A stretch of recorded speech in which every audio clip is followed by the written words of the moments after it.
Então vamos lá. Primeiramente, a leitura do problema.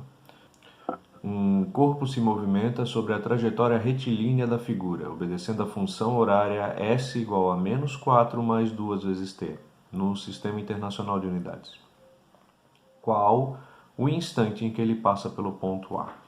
Então, você agora dá um pause, resolve o problema e depois segue para conferir a resposta, beleza? Vamos lá.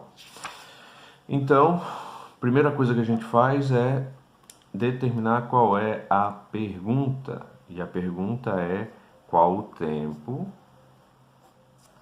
para que ele chegue nesse ponto A, que é um ponto que está situado numa posição igual a 2 metros. Por que 2 metros? Porque ele disse que estava no Sistema Internacional de Unidades, e no Sistema Internacional de Unidades a distância é medida em metro. Perfeito? Então, além dessa informação, ele nos deu a função horária da posição.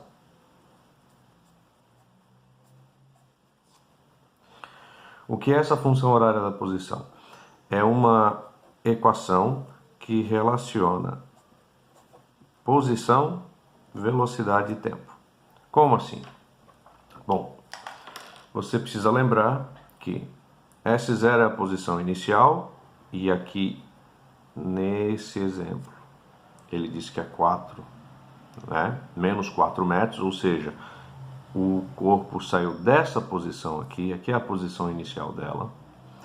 Também saiu com uma velocidade de 2 metros por segundo. E como a gente sabe isso? Porque esse número 2 aqui representa a velocidade, né? Da mesma maneira que o menos 4 também representa a posição inicial. Então a gente sabe que esse corpo sai dessa posição com uma velocidade de 2 metros por segundo. Ou seja, a cada segundo ele anda 2 metros. Tá? Só com essa informação você já seria capaz de responder essa questão. Por quê?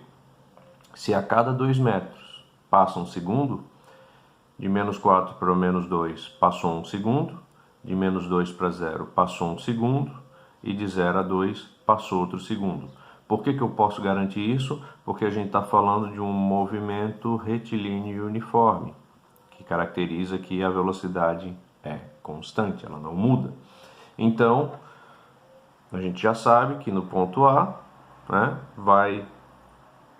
se ele mantiver essa velocidade constante, ele vai andar um segundo aqui, ele vai andar um segundo aqui, e ele vai andar um segundo aqui. Portanto, a resposta deve ser 3 segundos.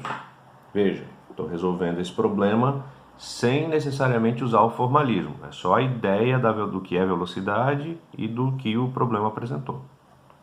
Mas, se a gente quer resolver de uma maneira formal, então vamos a ela.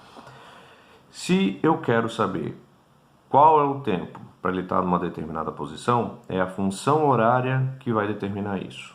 Isso significa que essa função horária ela serve para você descobrir qual é a posição em um determinado tempo ou descobrir o tempo para estar em determinada posição.